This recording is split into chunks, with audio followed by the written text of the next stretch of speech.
સાંભળજો.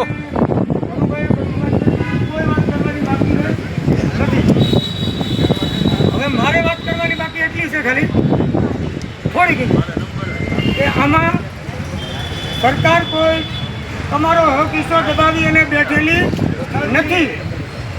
તમે જે વ્યક્તિને આગેવાન કરી અને ખુરશી પર બેહાડ્યો એની ખુરશી નથી. આ વસ્તુ તમારી જમીન દબાવેલી છે. આ વ્યક્તિને હટાવી દો. એક વ્યક્તિને સારા વ્યક્તિની પસંદગી કરો. જે વ્યક્તિને તમને વિશ્વાસ હોય કે આ વ્યક્તિ અમને હક અધિકાર અપાવી શકે એવા વ્યક્તિની નિયુક્તિ કરી અને સારો વ્યક્તિ તમારા પદ ઉપર બેસે તો તમને જમીન મળે.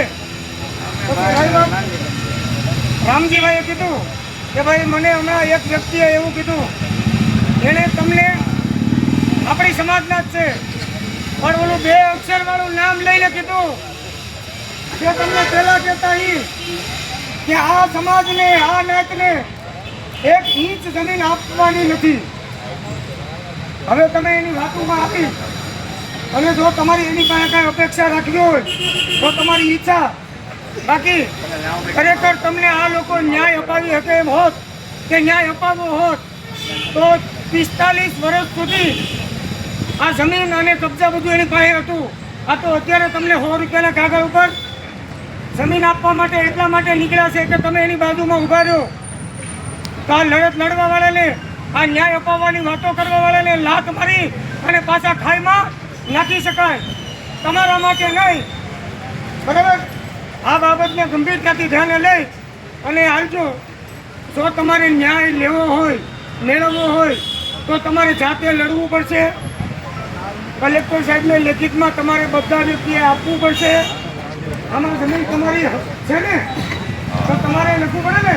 આ રામજીભાઈ તમારો ઠેકો દોરો લખ્યો છે ત્યાં તમારા જિજ્ઞેશભાઈ મેવાણી વડગામથી આવે એને તમે 2 વીઘા આપવાના છો. તમારો પરિવારનો ભાઈ દીકરો 1 વીઘો તમારી પાસેથી 1 સાહ જેટલી જમીન દબાવે તો તમે પાવડો લઈને મારવા જાઓ છો. તો તમારી 10,000 એકર વીઘા જમીન સાચવીને દેવો છે એને તમે કેમ એક સબરકી નથી લખી એકતા કલેક્ટરને ત્યાં અમારી જમીન દબાવીને બેઠો છે.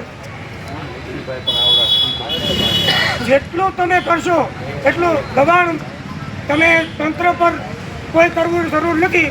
તમારી એકતા બનાવી અને જે સભાસદો એક જગ્યાએ ભેગા થાવ અને આ ભાઈને બોલાવો એટલે એને કહો કે હવે હાલ આપણે અમે ડિબેટ કરવી છે અને હવે કોણ મને જમીન આપે છે અને એ ભાઈ જમીન આવે તો આપણે બધા એની હારે ઉપાડી હાલો આપો.